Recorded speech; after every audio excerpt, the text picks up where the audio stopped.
जय श्री कृष्णा दोस्तों। मैं रेखा अपने YouTube चैनल भक्ति ज्ञान सागर में आपका हार्दिक स्वागत करती हूँ।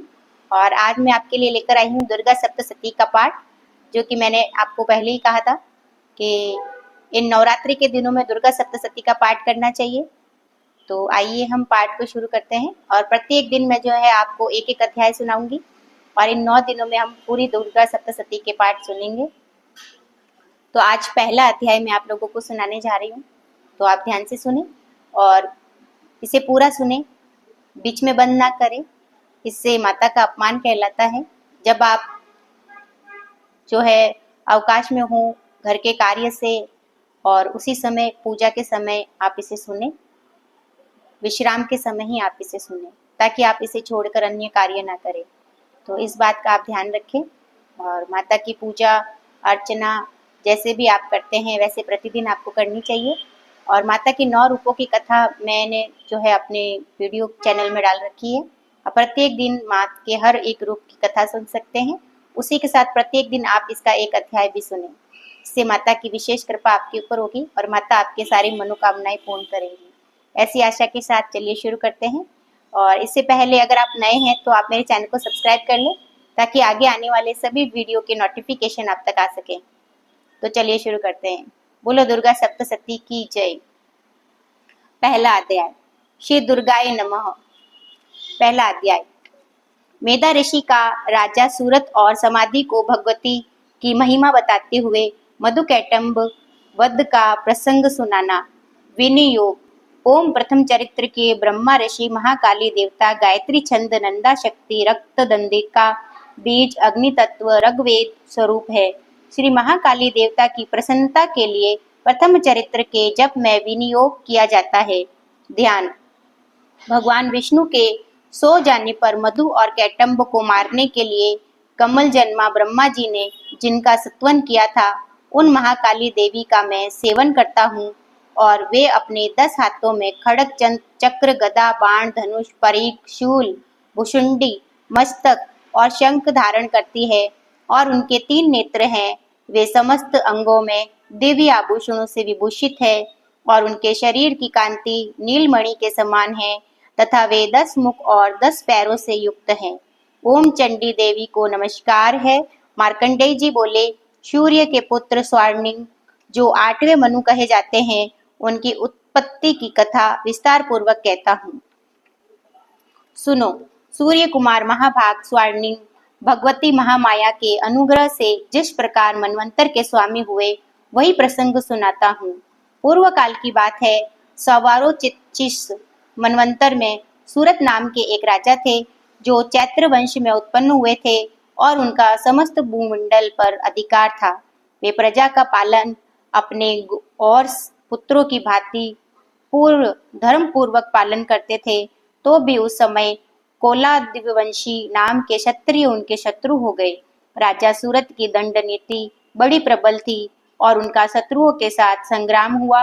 यद्यपि कोलादिवंशी संख्या में कम थे, तो भी राजा सूरत युद्ध में उनसे परास्त हो गए और तब वे युद्ध भूमि से अपने नगर को लौट आए, केवल अपने देश के राजा होकर रहने लगे और समूची पृथ्वी से अब उनका अधिकार जाता रहा। किंतु वहां भी उन प्रबल शत्रुओं ने उस समय महाभाग राजा सूरत पर आक्रमण कर दिया। राजा का बल क्षीण हो चला था, इसीलिए उनके दुष्ट बलवान एवं दुरात्मा मंत्रियों ने वहां उनकी राजधानी में भी राजकीय सेना खजाने को हथिया लिया। सूरत का प्रभुत्व नष्ट हो चुका था, इसीलिए वे शिकार खेलने के बहाने घोड़े पर सवार हो वहां से अकेले ही एक घने जंगल में चले गए। वहां उन्होंने विप्रवर मेधा मुनि का आश्रम देखा, जहां कितने ही हिंसक जीव परम शांत भाव से रहते थे। मुनि के बहुत से शिष्य उस वन की शोभा बढ़ा रहे थे। वहां जाने पर मुनि ने उनका सत्कार किया और वे उन मुनि श्रेष्ठ के आश्रम पर इधर उधर विचरते हुए कुछ काल तक रहे। फिर ममता से आकृष्ट चित्त होकर वहां इस प्रकार चिंता करने लगे, पूर्व काल में मेरे पूर्वजों जो ने जिसका पालन किया था, वही नगर आज मुझसे रहित है। पता नहीं मेरे दुराचारी भृत्यगण उसकी धर्म पूर्वक रक्षा करते हैं या नहीं। जो सदा मद की वर्षा करने वाला सूरवीर था, वह मेरा प्रधान हाथी अब शत्रुओं के अधीन होकर न जाने किन भोगों को भोगता होगा। जो लोग मेरी कृपा, धन, भोजन पाने से सदा मेरे पीछे पीछे चलते थे, वे निश्चय ही अब दूसरे राजाओं का अनुसरण करते होंगे। उन अपव्ययी लोगों के द्वारा सदा खर्च होते रहने के कारण अत्यंत कष्ट से जमा किया हुआ मेरा यह खजाना खाली हो जाएगा। ये तथा और भी कई बातें राजा सूरत निरंतर सोचते रहते थे। एक दिन उन्होंने वहां विप्रवर मेधा के आश्रम में निकट एक वैश्य को देखा और उससे पूछा, भाई तुम कौन हो? वहां तुम्हारे आने का क्या कारण है? तुम क्यों शोकग्रस्त और अनमने से दिखाई देते हो? राजा सूरत का यह प्रेम पूर्वक कहा हुआ वचन सुनकर वैश्य ने विनीत भाव से उन्हें प्रणाम करके कहा। वैश्य बोला, राजन, मैं धनियों के कुल में उत्पन्न एक वैश्य हूँ। मेरा नाम समाधि है। मेरे दुष्ट स्त्री पुत्रों ने धन के लोभ से मुझे घर से बाहर निकाल दिया है और मैं इस समय धन, स्त्री और पुत्रों से वंचित हूँ। मेरे विश्वसनीय बंधुओं ने मेरा ही धन लेकर मुझे दूर कर दिया है और इसीलिए दुखी होकर मैं वन में चला आया हूँ। यहाँ रहकर मैं इस बात को नहीं जानता कि मेरे पुत्रों की, स्त्री की और स्वजनों की कुशल है या नहीं। इस समय घर में कुशल से रहते हैं अथवा उन्हें कोई कष्ट है, और वे मेरे पुत्र कैसे हैं? क्या वे सदाचारी हैं अथवा दुराचारी हो गए हैं? राजा ने पूछा, जिन लोभी स्त्री पुत्र आदि ने धन के कारण तुम्हें घर से निकाल दिया, उनके प्रति तुम्हारे चित्त में इतना स्नेह का बंधन क्यों है? वैश्य बोला, आप मेरे विषय में जैसी बात कहते हैं वह सब ठीक है, किंतु क्या करूं, मेरा मन निष्ठुरता नहीं धारण करता और जिन्होंने धन के लोभ में पड़कर पिता के प्रति स्नेह, पति के प्रति प्रेम और आत्मीय जन के प्रति अनुराग को तिलांजलि दे मुझे घर से निकाल दिया है, उन्हीं के प्रति मेरे हृदय में इतना स्नेह है। महामते, गुणहीन बंधुओं के प्रति भी जो मेरा चित्त इस प्रकार प्रेम मग्न हो रहा है, यह क्या है? इस बात को मैं जानकर भी नहीं जान पाता और उनके लिए मैं लंबी सांसें ले रहा हूँ और मेरा हृदय अत्यंत दुखित हो रहा है। उन लोगों में प्रेम का सर्वथा अभाव है, तो भी उनके प्रति जो मेरा मन निष्ठुर नहीं हो पाता है, उसके लिए क्या करूं? मार्कंडेय जी कहते हैं, ब्रह्मन, तदंतर राजाओं में श्रेष्ठ सूरत और वह समाधि नामक वैश्य दोनों साथ साथ मेधा मुनि की सेवा में उपस्थित हुए और उनके साथ यथा योग्य न्यायानुकूल विनयपूर्ण बर्ताव करके बैठे। तत्पश्चात वैश्य और राजा ने कुछ वार्तालाप आरंभ किया। राजा ने कहा, भगवान, मैं आपसे एक बात पूछना चाहता हूँ, उसे बताइए। मेरा चित्त अपने अधीन न होने के कारण यह बात मेरे मन को बहुत दुख देती है। जो राज्य में मेरे हाथ से चला गया है, उनमें उसके संपूर्ण अंगों में मेरी ममता बनी हुई है और मुनि श्रेष्ठ यह जानते हुए भी कि वह अब मेरा नहीं है, ज्ञानी की भांति मुझे उसके लिए दुख होता है। यह क्या है? इधर यह वैश्य भी घर से अपमानित होकर आया है, इसके पुत्र, स्त्री, भर्तियों ने इसे छोड़ दिया है, स्वजनों ने भी इसका परित्याग कर दिया है, तो भी यह उनके प्रति अत्यंत हार्दिक स्नेह रखता है। इस प्रकार यह तथा मैं दोनों ही बहुत दुखी हैं और जिसमें प्रत्यक्ष दोष देखा गया है, उस विषय के लिए भी हमारे मन में ममता जनित आकर्षण पैदा हो रहा है। महाभाग, हम दोनों समझदार हैं, तो भी हमने जो मोह पैदा हुआ है, यह क्या है? विवेक शून्य पुरुष की भांति मुझ में, इसमें भी यह मूढ़ता प्रत्यक्ष दिखाई देती है। ऋषि बोले, महाभाग, विषय मार्ग का ज्ञान सब जीवों को है और इसी प्रकार विषय भी सबके लिए अलग अलग है, और कुछ प्राणी दिन में नहीं देखते और दूसरे रात में नहीं देखते, तथा कुछ जीव ऐसे हैं जो दिन और रात्रि में भी बराबर ही देखते हैं। यह ठीक है कि मनुष्य समझदार होते हैं, किंतु केवल वे ही ऐसे नहीं होते। पशु, पक्षी, मृग आदि सभी प्राणी समझदार होते हैं। मनुष्यों की समझ में भी वैसी ही होती है जैसी उन मृग पक्षियों की होती है, तथा जैसी मनुष्यों की होती है वैसी ही उन मृग पक्षी आदि की होती है।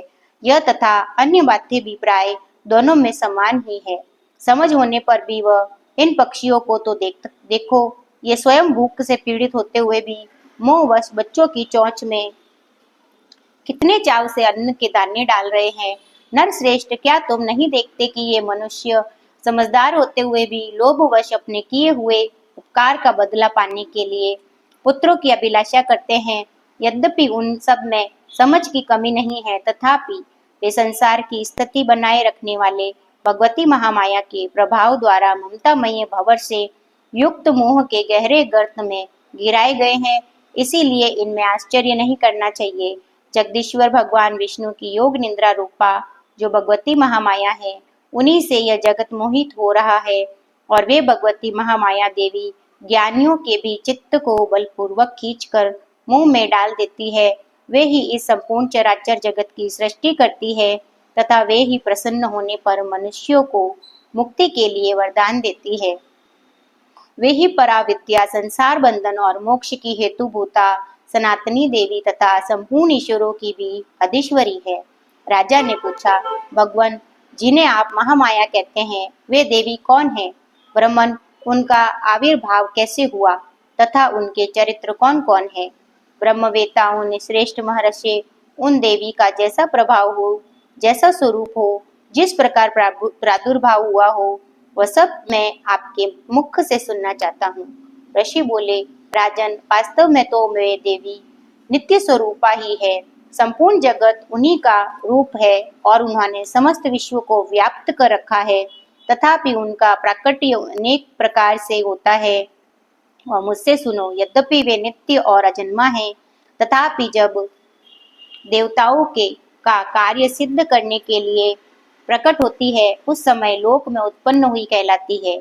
कल्प के अंत में जब संपूर्ण जगत एक कावर्ण में निमग्न हो रहा था, सबके प्रभु भगवान विष्णु शेषनाग के सैया बिछाकर योग निद्रा का आश्रय ले सो रहे थे। उस समय उनके कानों के मैल से दो भयंकर असुर उत्पन्न हुए, जो मधु और कैटम्ब के नाम से विख्यात थे।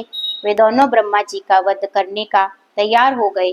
भगवान विष्णु के नाभि कमल से विराजमान प्रजापति ब्रह्मा जी ने जब उन दोनों भयानक असुरों को अपने पास आया और भगवान को सोया हुआ देखा, तब एकाग्र चित्त होकर उन्होंने भगवान विष्णु को जगाने के लिए उनके नेत्रों में निवास करने वाली योग निद्रा का स्तवन आरंभ किया, और जो इस विश्व की अधीश्वरी, जगत को धारण करने वाली, संसार का पालन और संहार करने वाली तथा तेज स्वरूप भगवान विष्णु की अनुपम शक्ति है, उन्हीं भगवती निद्रा देवी की भगवान ब्रह्मा स्तुति करने लगे। ब्रह्मा जी ने कहा, देवी, तुम्ही स्वाहा, तुम्ही स्वधा, तुम्ही वष्टकार हो, स्वर भी तुम्हारे ही स्वरूप है।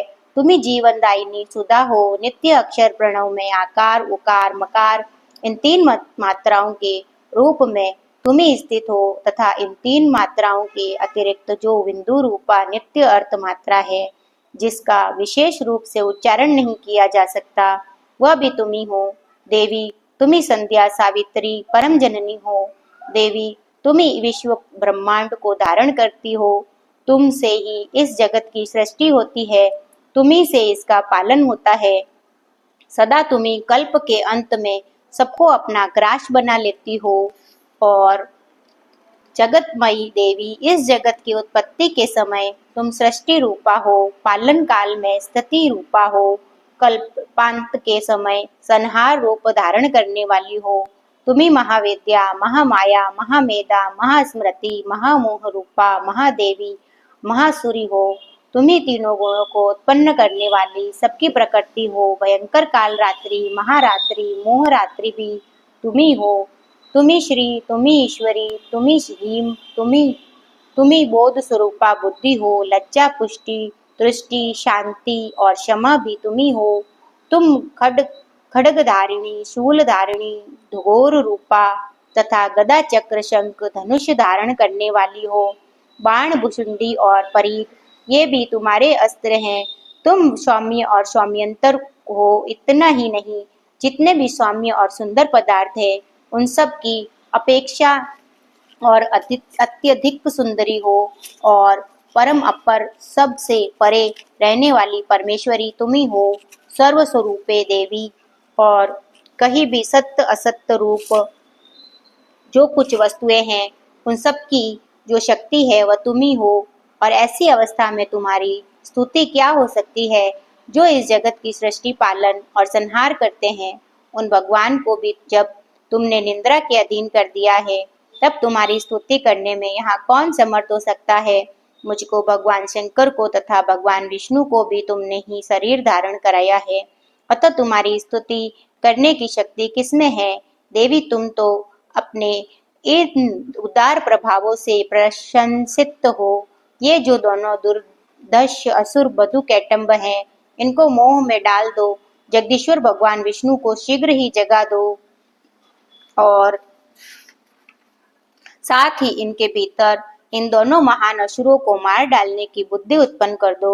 ऋषि कहते हैं, राजन, जब ब्रह्मा जी ने वहां मधु कैटंब को मारने के उद्देश्य से भगवान विष्णु को जगाने के लिए तमोगुण की अधिष्ठात्री देवी योग निंद्रा की इस प्रकार स्तुति की, तब वे भगवान के नेत्र, मुख, नासिका और बाह्य हृदय और वक्ष स्थल से निकलकर अव्यक्त जन्मा ब्रह्मा जी की दृष्टि के समक्ष खड़ी हो गई और योग निंद्रा से मुक्त होने पर जगत के स्वामी भगवान जनार्दन उस एकारण वन के जल में शेषनाग की सैया से जाग उठे।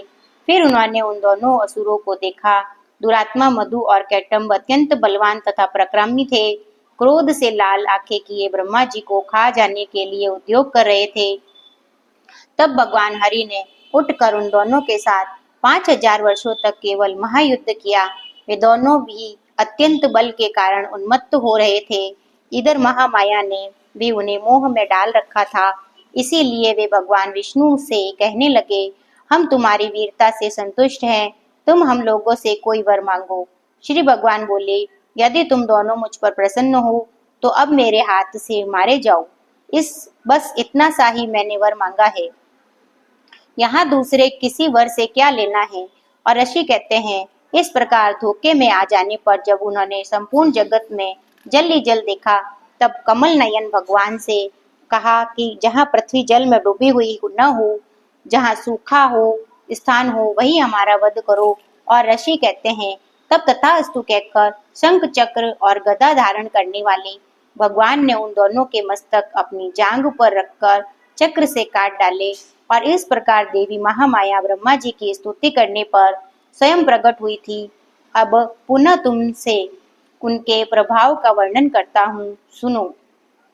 इस प्रकार श्री मार्कंडेय पुराण में सार्वणिक मनवंतर की कथा के अंतर्गत देवी महात्म्य में मधु कैटंब वध नामक पहला अध्याय पूरा हुआ। तो यहाँ पर ये पहला अध्याय पूरा होता है और आज हम एक ही अध्याय सुनेंगे और दूसरा अध्याय मैं आपको अपने अगले वीडियो में लेकर आऊंगी। और इससे पहले अगर आप मेरे चैनल को सब्सक्राइब नहीं किया है तो आप मेरे चैनल को सब्सक्राइब कर बेल आइकन का बटन ज़रूर दबाएं, ताकि आगे आने वाले सभी वीडियो की जानकारी आपको हो सके। और अगर आपको मेरी कथा अच्छी लगी हो तो आप इसे लाइक और शेयर भी कर सकते हैं और बने रहें मेरे साथ अगले वीडियो में भी। जय श्री कृष्ण, जय माँ दुर्गा।